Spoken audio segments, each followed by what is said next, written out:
Your Royal Highness, Dr. Chukwudi, I'm very happy today to get this chance to participate with you and your people in the celebration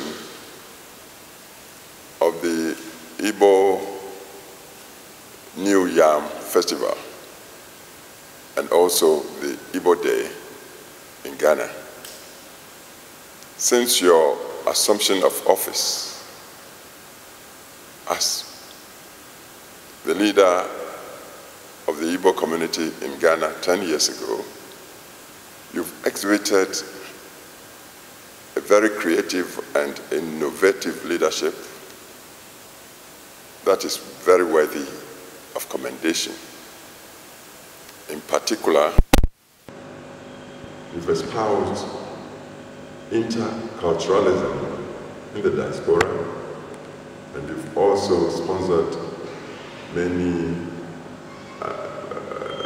charitable support for in Ghanaian communities. I want to congratulate you today and commend you to Ghana and also to your people both here and back at home in Nigeria for the exemplary leadership you've shown. I pray also that the good Lord will continue to shower you